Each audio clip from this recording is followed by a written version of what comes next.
Well, good evening. Welcome to Rewilding and the Promise of American Prairie with Daniel Kinka. My name is Rich Reddy with Gallatin Valley Earth Day.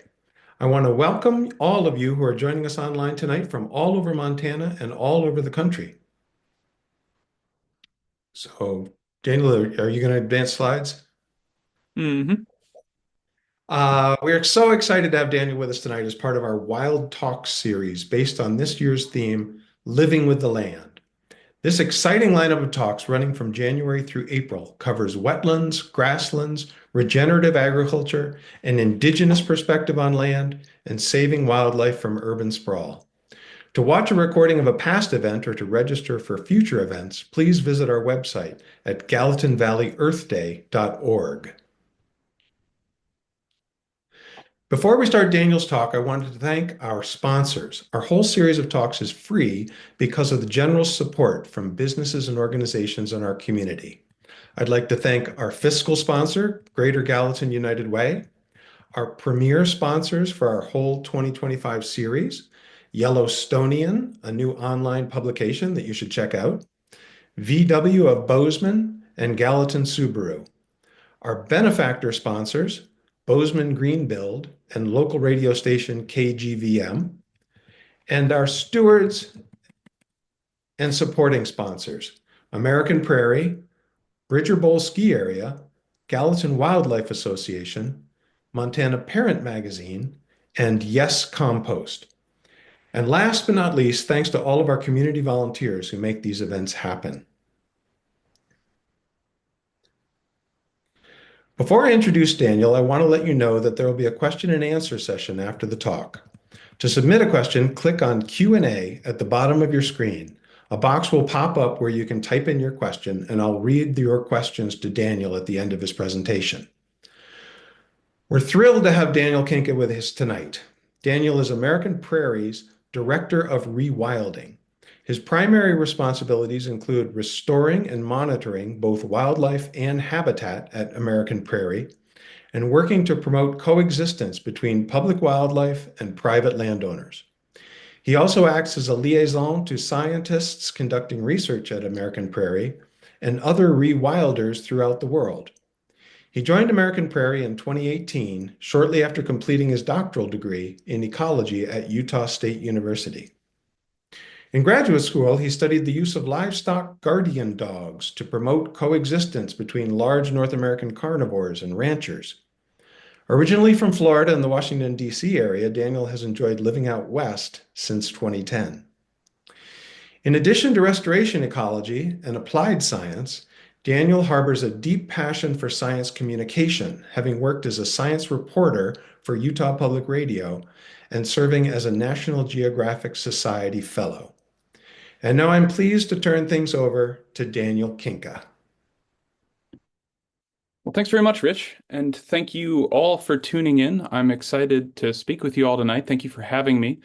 Um, I wish I could be there in person. It's a shame I can't see your faces, but I will do my best to pretend I am in a room with you all here in front of me and project the same kind of energy that I would in that way. But thank you again for joining me.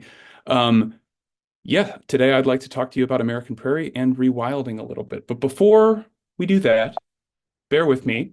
Oh boy.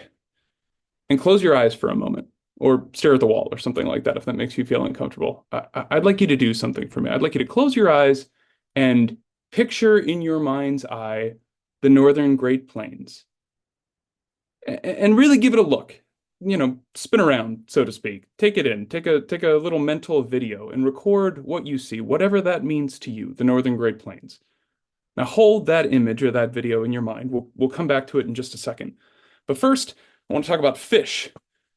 Trust me, this is relevant. Uh, in the 2000s, I grew up in Florida, Central Florida, but if you were to go deep sea fishing in the Keys, this would have been a good haul. This would have been something that you would have been happy to have caught in a day's worth of fishing. You'd have a handful of probably snapper, and they'd be about a foot long. The problem with that is, if you had done the same day's fishing off of the Keys in 1980, this is what you would have likely brought home in a day's worth of fishing. And you would have been very happy with that, but very disappointed with what you would have brought in the 2000s. The problem with that is in the 60s and 70s, this is what you would have caught in that same day's worth of fishing off of the Keys. And you would have been happy with that. These are big fish. Some of them are quite large. And you would have been very disappointed with that same catch that you would have gotten in the 1980s. Of course, the problem with that is that in the 1950s, in that same day's worth of fishing, you would have been catching grouper that were bigger than you were. And that would have been normal for you, and you would have been disappointed with anything less. This shifting of expectations of wild nature has a name. Ecologist Dr. Daniel Pauly in the mid 90s called this shifting baseline syndrome as a way of identifying how we adapt to or get used to what we have, or at least what we had growing up, and forget what we could have had or what previous generations would have had. So much so much this is such a collective amnesia that we lose the ability to even imagine what used to exist, and therefore, of course, can't conserve the things that we can't imagine. Now, go back to that image of the Northern Great Plains, and no cheating. Stick with the same image that you had the first time I asked you. Did it look like this? Because if it did, that's accurate. This is a view of the plateau above the Missouri River, a couple years ago or something like that. It's a beautiful landscape. It is wild and wide open for the most part. There's plenty of room to stretch your eyes, stretch your mind. You get some of the darkest night skies that you can find anywhere shy of the middle of the Pacific Ocean. Real natural quiet, which is to say full of animal sounds in the spring and absent of just about any noise whatsoever in the wintertime. And a really nice place to come recreate. The problem is 200 years ago, it looked like this. Now, 200 years ago is not a very long time. Not in ecological terms, certainly not in geological terms. This is the blink of an eye. This existed in the memory of, European settlers, let alone the indigenous people that have called the continent home for 20,000 plus years. And yet many people don't remember this. Maybe you did, and if that's true, good. I hope that's the case. But I've given this talk a lot, or versions of this talk, and I've talked to fourth graders and fifth graders and sixth graders, and I've asked them to do the same thing and close their eyes and imagine, a prairie, and then tell me what they see. And those kids will describe scenes of cows and white picket fences, maybe a red barn. It's kind of a little house on the prairie type of scene. Very, very rarely do they describe to me bison or teepees or grizzly bears or pallid sturgeon or any of the other things that would have been, home, very at home in this place not that long ago. Unfortunately, if you ask the children to close their eyes and imagine the Serengeti landscape, they have a much easier time producing images of giraffes and wildebeest and all other manner of cool large mammals, right? But they can't do the same thing in North America. I think this is shifting baseline syndrome in action. We fail to remember the things that existed very, very recently. And this inhibits our ability to do real meaningful conservation. The saying goes, we can't conserve what we don't love. We can't love what we don't understand. And we can't understand what we're not taught. And I would add to that, we can't be taught something that we can't even imagine. Previous generations decimated the wildlife of the Northern Great Plains. That lack of wildlife, I believe, has led us to believe that land is something that can be owned rather than something that owns us. And due to some glitch in our sociology, we can't even remember the thing that we have lost.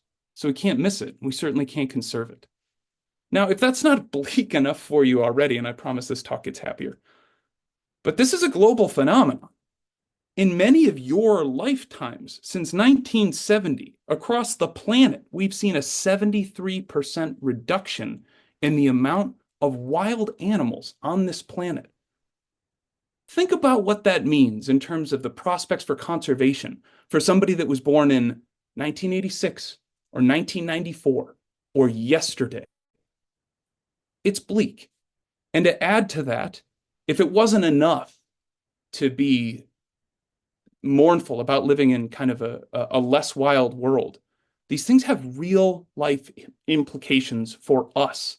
The biodiversity loss crisis is not a loss in aesthetics. It is a loss in ecosystem services that are provided by biodiversity and bioabundance. Yes, things like clean air. Yes, things like clean water that you can imagine, but also the construction of habitat, the manipulation of habitat by wildlife and wildness that makes it have a larger capacity for biodiversity in general. I'll talk more about this in a little bit. But we are literally playing a game of Jenga with our lives, our homes, and the ecosystems which humans belong to.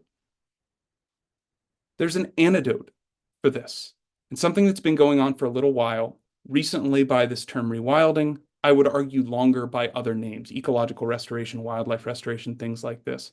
I believe this is a salve. I believe this is something that can combat shifting baseline syndrome. And I believe that this is something that can contribute to a wilder world, not just the conservation and the preservation of the defaunated world that we currently live in. And I'm going to talk about that and how American Prairie achieves those things. But before I do, I'd like to speak very briefly about the kind of history of the Great Plains, at least from the perspective of its animals. In 1800, this would have been your complement of large mammals, so things bigger than a prairie dog on the Great Plains. This is a pretty good baseline, if anything's a baseline for wildness. Before the 1800s, you probably got something pretty similar to this for the last 15,000 years or something like that, since the last ice age. Unfortunately, shortly after the time of settler colonialism, oh, excuse me, and at the early explorers that came to the region identified this for what it was, which was something of truly incredible natural abundance. Some of the actual first calls for a nation's park, a national park, 50 years before the creation of the Park Service, were actually for the plains, not in regard to glaciers or geysers or canyons, but huge menageries of wildlife in the northern Great Plains. Unfortunately, George Catlin didn't get his wish. These areas were not protected, and very shortly after people started arriving, Native Americans were subjugated, moved onto reservations, or worse, as a tactic of war, bison were slaughtered because the plains people subsisted on them. They were also overhunted for a number of reasons, and large carnivores start to disappear. Things like grizzly bears, which are, of course, endemic to the Great Plains, and really, truly, the plains' bear. Things continue to get worse from the 1880s through the 1920s. We see the end of the kind of open range cattle days and the move into, or maybe just out of, the Dust Bowl in Montana. All of our large carnivores are gone. The bison are gone. Elk are gone. Bighorn sheep have been removed. There are several mesocarnivores that are still hanging on, but the little prairie endemic fox, the swift fox, has been accidentally killed off as bycatch when people were trying to remove wolves and coyotes. And some of our cervid species, deer-like species, are just barely hanging on. Combined with that, you see the replacing of these native grazers with domestic grazers, cattle, right? We are supplanting native biodiversity with domesticated animals. Now, there is some hope. In the post-war period, immediately following World War II, you have an entire generation of wildlife biologists working for what I think at the time was called Montana Game and Fish, who get to work putting animals back all over the state. There's a fantastic PBS documentary about this called Back from the Brink. They're putting sage grouse back. They're putting, mountain goats back. They're putting elk back in the breaks. All the elk that are in the region today are the product of this reintroduction. Likewise with Rocky Mountain bighorn sheep. So there is some hope. And as early as, the 1945 to 1955, you do see wildlife agents spreading wildlife back around the state to kind of fill this in. Nobody's calling this rewilding at the time, but in hindsight, I think we can think of it as such. Unfortunately, things still tend to get worse in other ways. As we move down the trophic level, now people are persecuting prairie dogs, an important keystone species on the prairie that supports up to 170 other species. But there are some elk back and there are some bighorn sheep back. And this, I would say, is more or less where we are today, or where we were at the beginning of the early 2000s. This is most people's baseline of wildness and nature in the Great Plains, or at least eastern Montana today. Now, since then, there has been some progress. In the late 70s and early 80s, you see multiple tribal entities throughout the state of Montana and elsewhere doing rewilding, not under that name, but rematriating bison to their sovereign territories that take the form of Indian reservations. In the 80s and 90s, reintroducing things like black-footed ferrets, and then in the very recent history, reintroducing things like swift fox. So we have indigenous communities very much taking this to heart and doing something that maybe today we would describe as rewilding. Unfortunately, things are still getting worse in the background. Now, in addition to defaunation of the loss of wildlife, we're actually destroying habitat, probably in a way that is contributing to the loss or these huge declines in things like bird species now. And grassland bird species in particular are some of the fastest declining types of birds that we get in North America. And that brings us back to today and this vision of the Missouri Plateau. Beautiful, quiet, dark, missing a lot of what George Catlin saw and made him say that this is something that should be a national park. There's a lot less of everything out here than there was 200 years ago. You know, there used to be dance halls on the Missouri River, somewhere underneath the Fort Peck Reservoir right now. Today, you'd be hard-pressed to find a gas station that's open between Lewistown and Malta. Temperate grasslands, it turns out, not just in North America, but across the world, are some of the least protected biomes on the planet, less protected than things that we traditionally think of as imperiled, like coral reef ecosystems. In fact, according to a somewhat recent study, it's getting a little old now, but there's really only 4 temperate grasslands left on the planet that are big enough and intact enough to even warrant consideration for wholesale ecological restoration or conservation. One of those is the Northern Great Plains, which includes most of eastern Montana. Which brings me to my employer and the place that I've been proud to work for the last 7 years, American Prairie.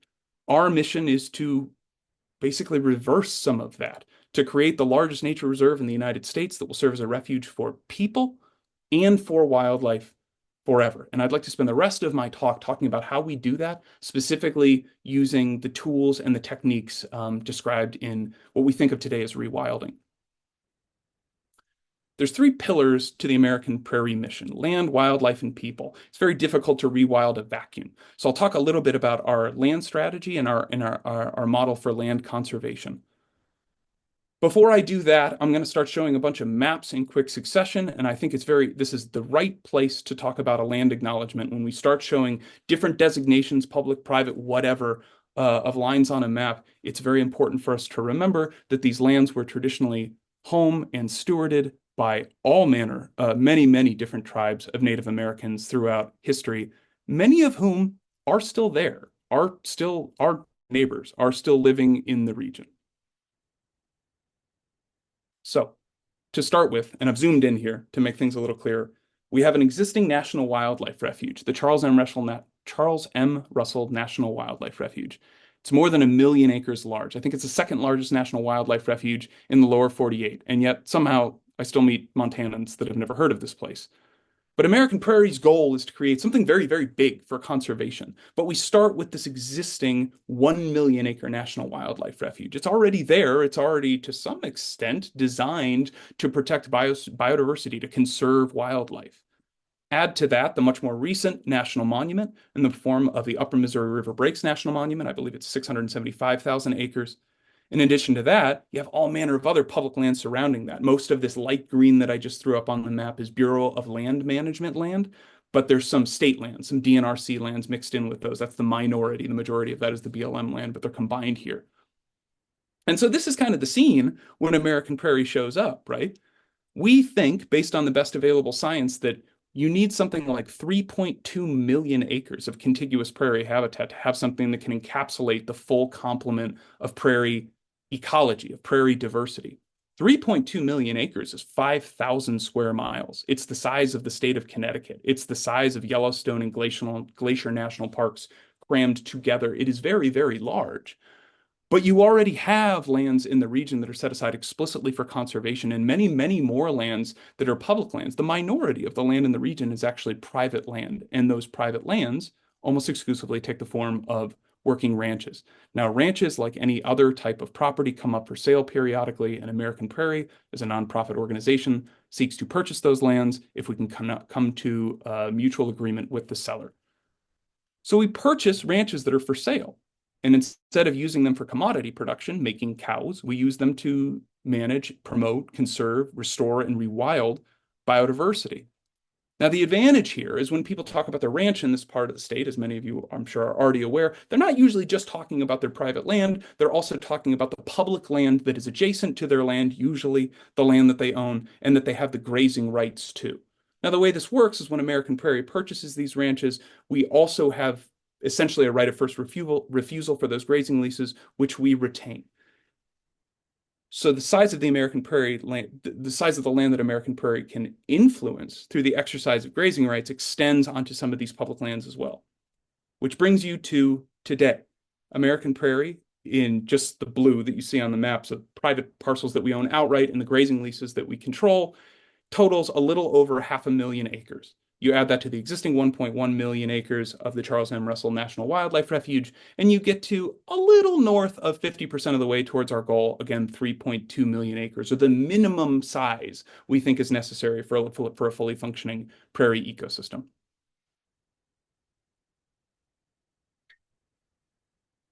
Now, we're not all the way to our land-based goal, but we do think there's enough land set aside for conservation in some form or another in the region to begin doing something that we think of as rewilding.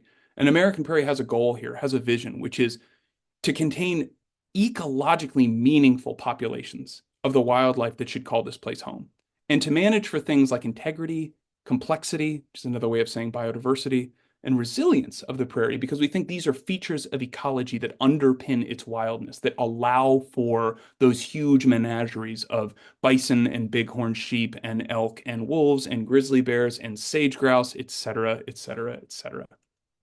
How do we do that? Well, there's a lot of different ways that we do that, and I don't have time to talk about all of them tonight. So I'm going to focus on kind of the things that we focus on, or the things that the tip of the spear when it comes to our rewilding efforts. And that is focusing on our three very important ecosystem engineers in the prairie habitat. Now, before I get into how we address the concerns and help to promote the recovery of all three of these species, I need to mention that American Prairie is a non-governmental organization. And all of us in the United States operate under what's called the North American Model of Wildlife Conservation. And essentially what that boils down to is wildlife are a public trust. We are all collective owners of our wildlife. That was a novel idea 250 years ago, and it's taken us a long way towards defining kind of a new model of conservation in the last couple hundred years that is in some ways distinctly North American. What it also means is that wildlife cannot be privatized. We are trust beneficiaries, but there are trustees who manage this wildlife for us. Those take the form of wildlife agencies, in our case, Montana Fish, Wildlife, and Parks, who manages all the non-endangered wildlife, and in some cases, the U.S. Fish and Wildlife Service, who are managing endangered species, and then also various federal entities that might manage the wildlife in places like national parks or on federal wildlife refuges.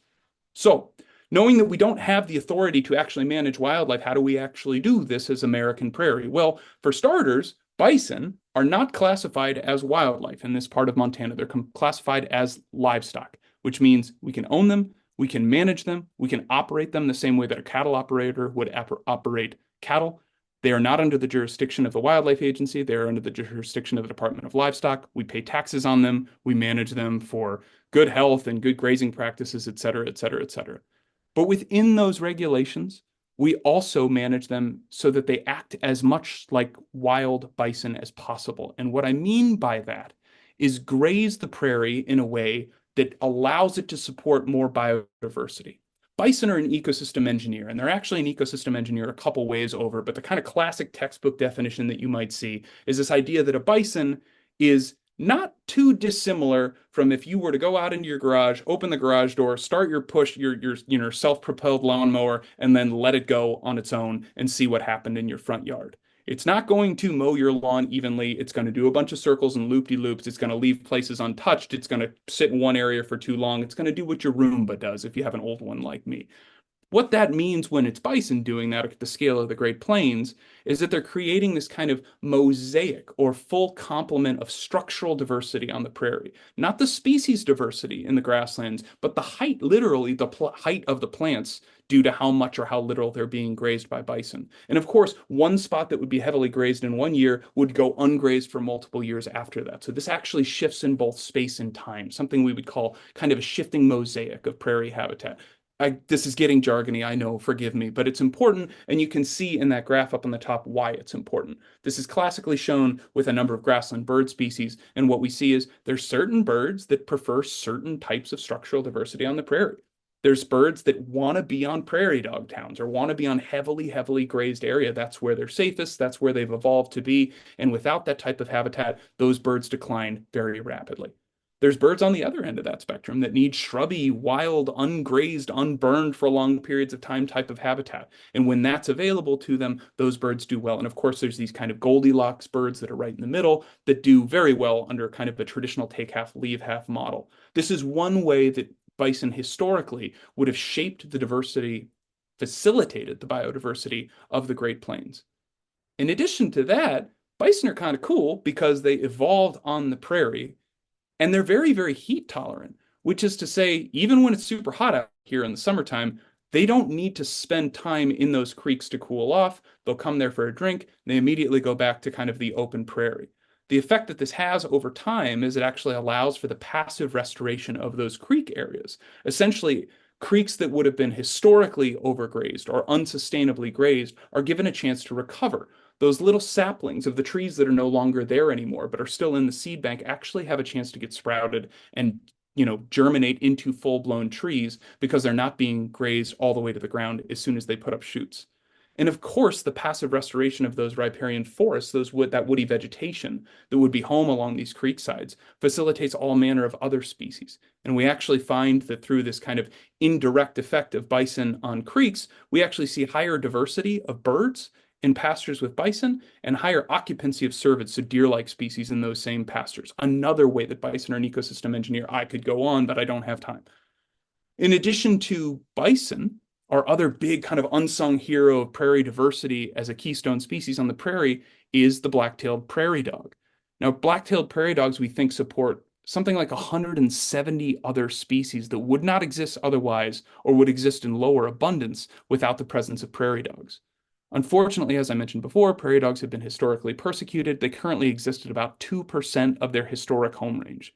So you can imagine an animal that supports all those other species being reduced to 2% of its historic footprint is not doing what it should or can to support biodiversity in the region. Now, prairie dogs are actually a wildlife species. They have this strange designation of being both a species of concern in Montana and a vertebrate pest simultaneously. So we can't manage prairie dogs, but what we can do is manage against two of the primary threats for the proliferation of prairie dogs. Unregulated shooting of them, we don't allow prairie dog hunting on our private property, and plague mitigation. Plague, yes, that plague is not a native disease to North America, and so our wildlife are not evolved to cope with it, especially things like prairie dogs and black-footed ferrets, which seems to get really wiped out very quickly when there are plague outbreaks. So to preserve the prairie dogs that we have and then allow them to proliferate on their own, we also treat a number of our prairie dog towns annually with an insecticide that helps knock back flea populations, fleas being the primary vector of the plague disease. Thus, the prairie dogs are allowed to rewild themselves, or at least some of the burden, some of what's preventing them from growing in their populations is removed. And then lastly, of course, we have beaver, everybody's kind of like favorite example of an ecosystem engineer. And again, beaver are wildlife. We have no jurisdiction over beaver, but there are already beaver in the region. There's not enough. There's not as many as there should be, or there used to be. And part of the problem there is there's not enough beaver habitat. Now, beaver are interesting, right? Because they literally create the habitat that they want to live in, but they need a little bit to get started.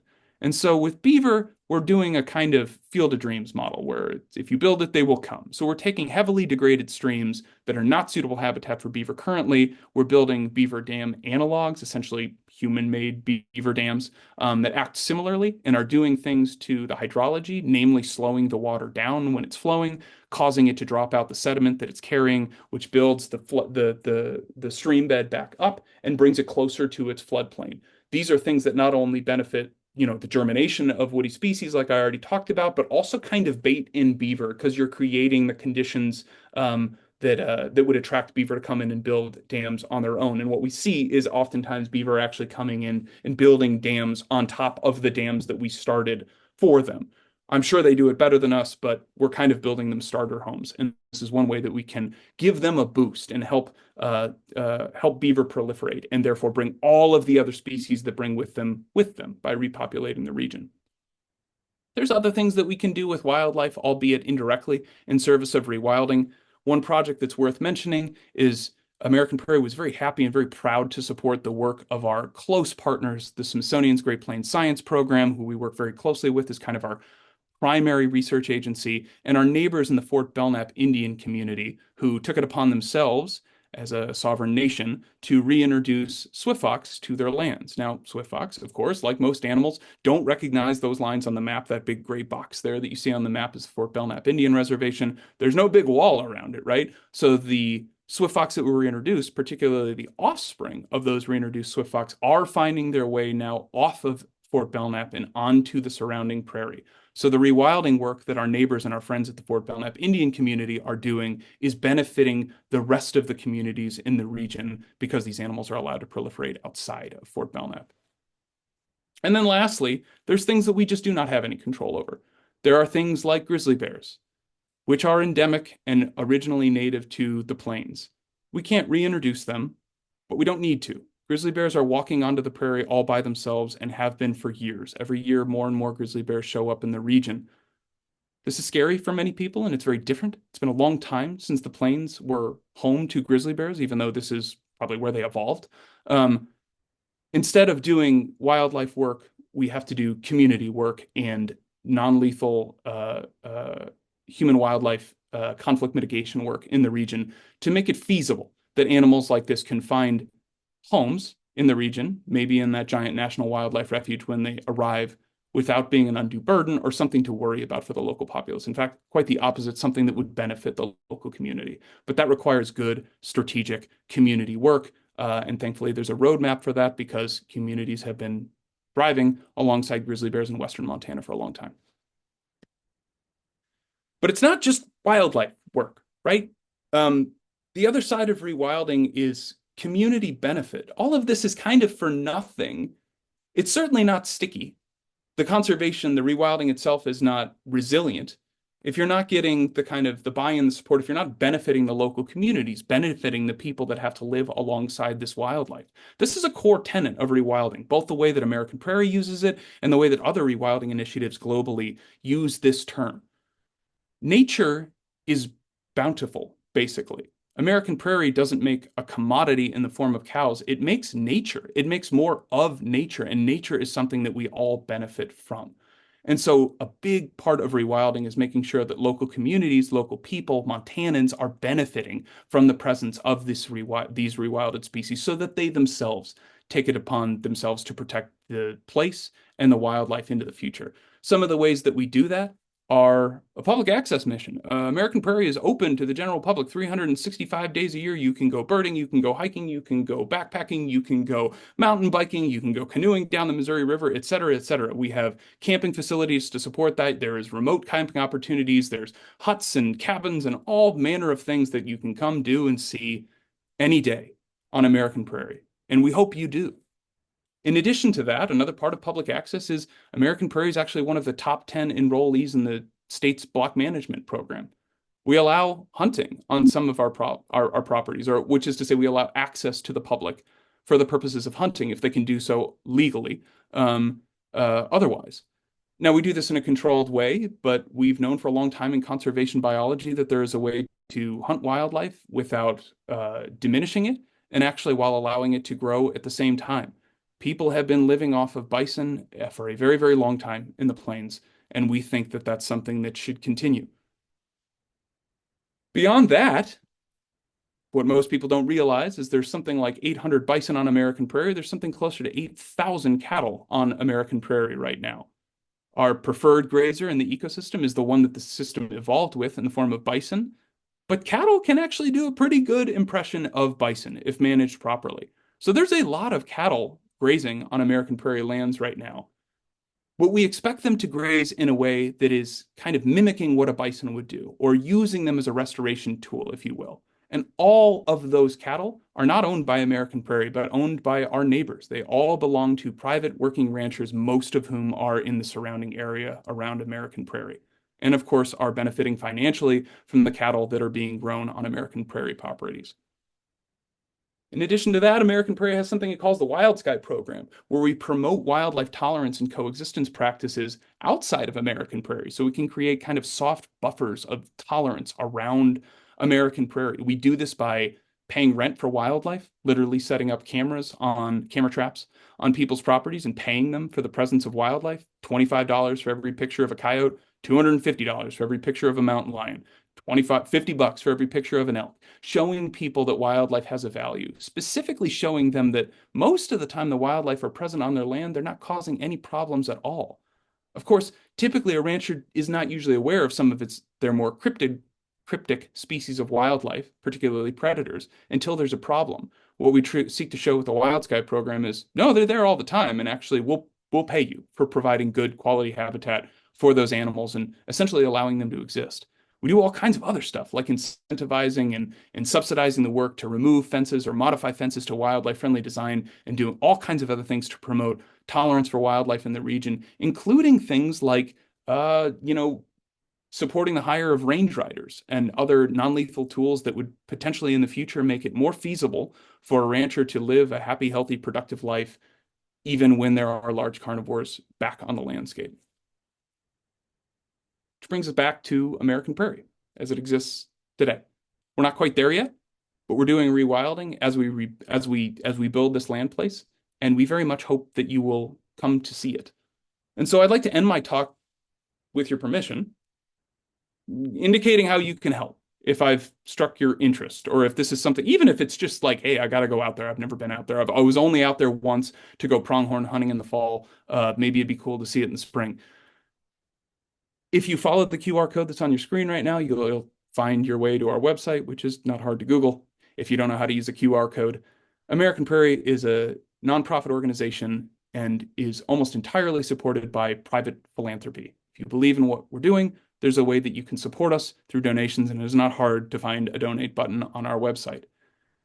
If that's not within your means, or if that's just simply not enough for you to donate, come visit us. I mentioned all the ways that you can come experience American Prairie before. Here's a picture of our Lewis and Clark hut on the Missouri River. It is a wonderful place to spend an evening or multiple evenings. There are all kinds of ways to come see American Prairie. I started my talk talking about shifting baseline syndromes, and I think while the land is not as wild as it was before yet, one of the antidotes to shifting baseline syndromes, one of the ways to combat that, is to come spend time on the prairie, let your mind and your eyes stretch out towards the horizon, and I promise you, it will be much easier for you to imagine the wildness that I hope I've described to you well throughout this talk.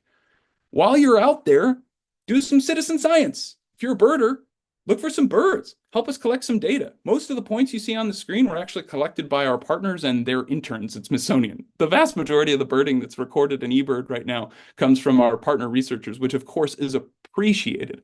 But you can literally contribute to conservation and our knowledge, our working knowledge of the ecosystem, by coming out and recording things like bird identification. Now, that is a little bit of a skill, and if that's not a skill you have, there's other ways you can contribute to citizen science. Fish, Wildlife, and Parks wants to know what's going on with the greater shorthorn lizard in the region right now.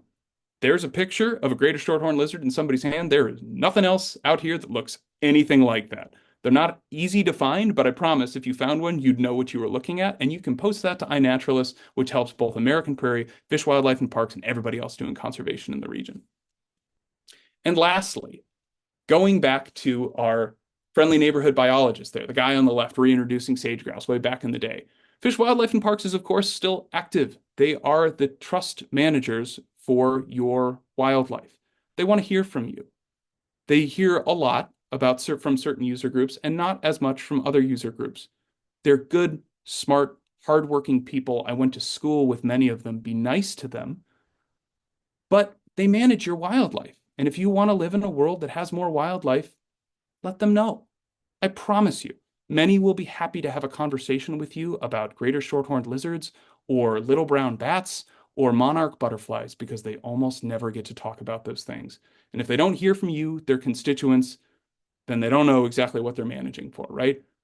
Don't be afraid to call these people. They work for us. Just be nice to them.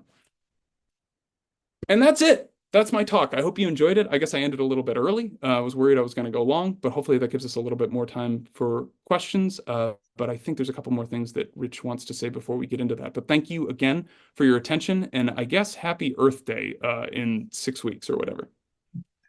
Well, thank you, Daniel, for a very informative and interesting talk. We do have time for some questions that viewers have sent in. If you'd like to ask Daniel a question, you can still click on the Q&A button at the bottom of your Zoom window and type your question there. So let me go to some of the questions that have come in already. So first, how do you see the Montana lawsuit trying to prevent bison grazing on BLM leases playing out? It's too soon to talk about those things. They were talking about ongoing litigation on, pending legislation. I couldn't respond to the questions because there's not specifics to respond to at this point. I will say that those lawsuits are specifically related to our grazing leases. So, grazing leases on both the DNRC and the Bureau of Land Management lands. We have a lot of deeded lands that we own outright where bison can graze, where they are not subject to the same regulations. And of course, American Prairie is not just a bison project, we're a holistic wildlife restoration project. I don't mean to sound dodgy, but it's just a little too soon for me to be able to answer that question with any kind of specificity. Okay, fair enough.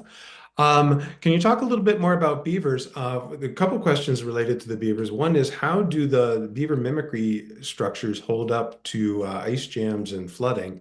And then second, do you have some idea of how many beavers are on American prairie land? Oh, God. The question every wildlife biologist hates is like how many of them there are. No, I don't. I'm sure there's other people that have a better idea, but I don't think anybody has a very good idea of how many beaver there are. I am confident in saying, although I'm sure it's an unsatisfying answer, there's not enough, and there's a lot less than there used to be. So our marching orders is to bring them back closer to what they were, and I think the gap, the delta between what there was and what there is now is so large that there's a long way to go before we have to worry about kind of like ecological carrying capacity, so to speak. But to the first part of that question, kind of how these things work and how robust they are, one of the things that's really cool about beaver mimicry is I think maybe the words were on my slide. I don't think I said them out loud, but we call this low-tech process-based restoration, right?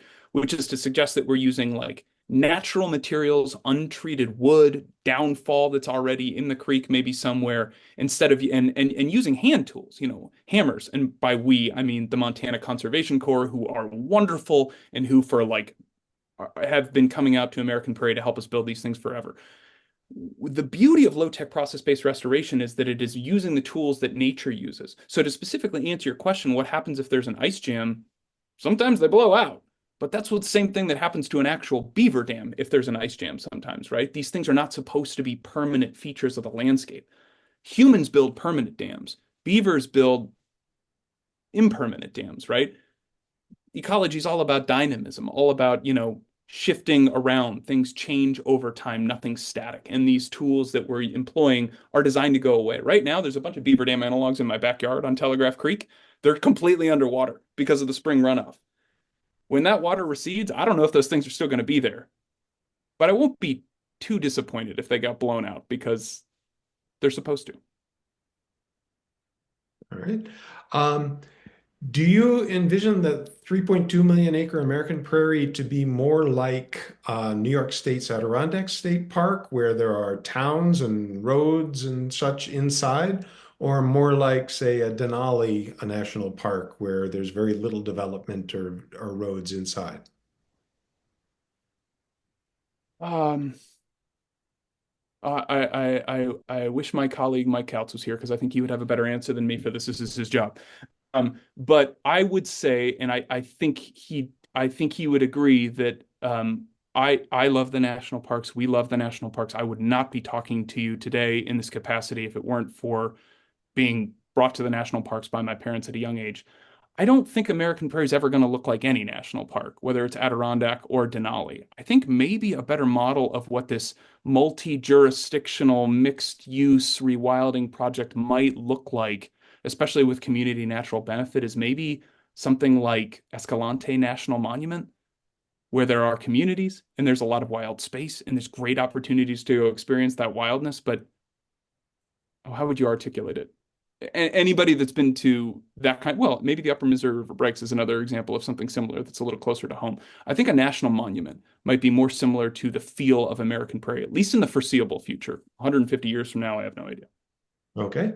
How is prescribed fire being used in American Prairie?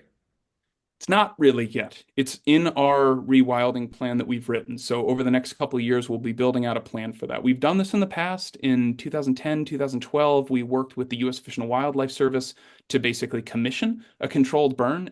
It worked great. But this is something we want to start doing regularly and repeatedly over the landscape.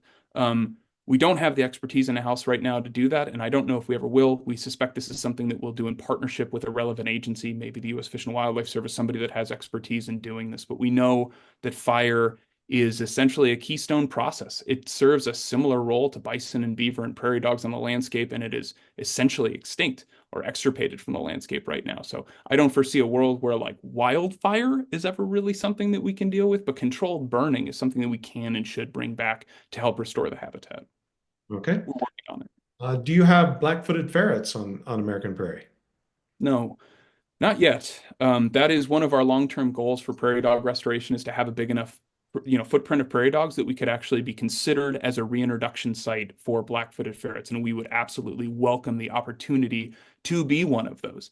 You know, ferrets aren't the keystone species here, prairie dogs are. But if you've got enough prairie dogs that you can support black-footed ferrets, you've done something tremendous for prairie dog conservation. And as a bonus, you've got ferrets as well. So it's part of the plan, but we need some more prairie dogs currently for right now. Currently, the only ferrets in the region are actually on the Fort Belknap Indian Reservation on the Snake Butte pasture. Okay. Are invasive plants like cheatgrass a big issue on American Prairie lands? And are you doing like targeted grazing or what other kinds of things are you doing to deal with those kinds of issues? Yeah, they're not the same problem that they are in places of like the Great Basin where they're driving rapid fire return cycles and creating kind of like monocultures out there. Thankfully we don't have to deal with that. That said, there's a lot of cheatgrass out here, and we do have an entire program for dealing with like annual invasive grasses and weeds. Cheatgrass being one of them, field brome being another. There's a number of other species as well. Typically, we've used herbicide, spot treating herbicide to deal with these things, but we're actually starting to broaden the way we think about this. And as we build out that controlled burning plan, we're thinking about using grazing and burning as control tools in addition to the more traditional methods for weed mitigation that we've been using. Okay. Had a couple of people ask about recreation and potential overuse. So do you have plans in place to try to keep that from happening?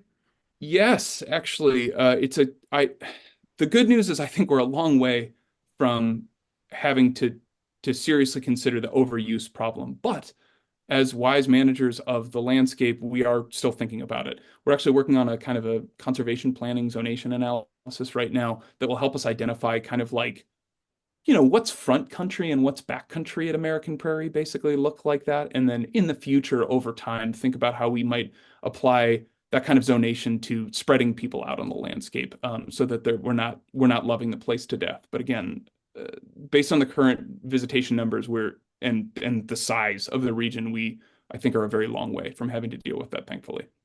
Okay. And someone asks, do bison have access to the CMR or will they in the future? They do not have access to the CMR. Our bison, no other bison has access to the CMR currently. You would have to ask the CMR about future plans for bison. Um, are you actively managing the bison in the sense of kind of grazing management, or are you just kind of letting them go and letting them do what they want? Yeah, I mean, the short answer, and I think maybe what I described makes it sound like within the law in the jurisdiction of the Department of Livestock, we kind of just let them go. That's not really the whole picture. We've got a very smart bison manager now that's thinking about how we do these things. We have to handle our bison periodically when we do handle them. So put them through the corral to do, disease testing, blood samples, blah, blah, blah, shipping animals over to other conservation herds, that type of thing. We're using low stress handling techniques. So kind of more advanced stockmanship techniques to make sure that the stress is low on the bison, the chance of injury is low, the chance of disease, whatever. So, stress leading to sickness in the bison is that probability is low. So there are some management techniques that we are employing, mostly regarding husbandry right now. But in terms of actually using them as a grazing tool, we mostly leave that up to the bison, but it will be dictated by the size, shape, and density of the bison in the pasture going forward. Okay. Can you talk a little bit about some of the research that's going on American Prairie? Yeah, I'd be happy to. I mentioned very briefly our partnership 8 or so years now with Smithsonian. The Smithsonian National Zoo and Conservation Biology Institute has a small little kind of collective here in Montana called the Great Plains Science Program. We've been working with them for a while. There's a number of mammal research projects going on right now, a lot of work with bison. We're looking very closely at space use and herd dynamics of the bison with GPS tools. We've got research going on with the Swift Fox, of course, which is to say Smithsonian does. We're also looking at use patterns of small mammals, things like bobcats and porcupines. One of our collaborators at Smithsonian is an ornithologist, or an avian ecologist, I should say, and is doing a lot of work with like migratory bird species, particularly some of the real species of concern in the region. We're looking at Sprig's pipit specifically, one of these birds, these little prairie endemic birds that everybody's concerned about, to look at, kind of what is the pinch point in their populations. They've got little GPS backpacks on curlews that are flying down to Mexico so we can track movement of curlews. Oh my gosh, I could go on and on and on. And that's just the Smithsonian research projects that we have going on. There's an entomologist or working with, or she really studies kind of like insect herbivory, working with the Smithsonian. We're looking at things like dung beetles. We're looking at, the effects that those plague treatments on prairie dog towns might have on some of the little prairie insects. We've got collaborations with both Montana universities, working with graduate students and graduate students out of both of the universities. It's a long list, but maybe that's a good sample. Okay. Um, and then finally, one of our attendees wondered if you'd read a certain book by Giles Stockton from Grass Range, Montana, called Feeding a Divided America: Reflections of a Western Rancher in the Era of Climate Change. So he wanted to suggest that one, but was wondering if you had any reactions to it, if you'd read it. I have not yet. It's on the list. So thank you to the person who asked the question. I'm going to bump that up a couple notches after we get off the call. Okay. All right. Well, I want to thank Daniel for joining us tonight and thank our online viewers for attending.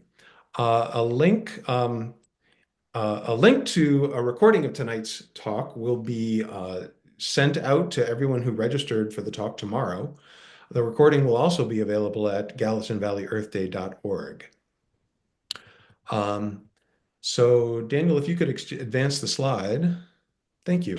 So please join us for our next talk, Healing the Earth by Growing Food as Medicine by Bob Quinn, a Montana organic farmer and businessman. This will be on Tuesday, March 11th at the Museum of the Rockies, with a book signing for Bob Quinn's book, Grain by Grain, at 6:30 and the talk at 7. This talk will also be live streamed.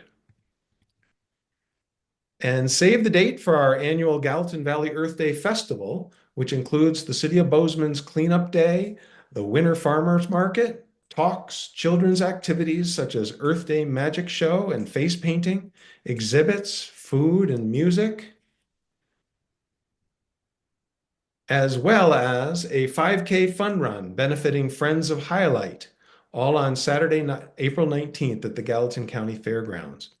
To see a complete schedule of events and to register to watch live stream talks, visit gallatinvalleyearthday.org.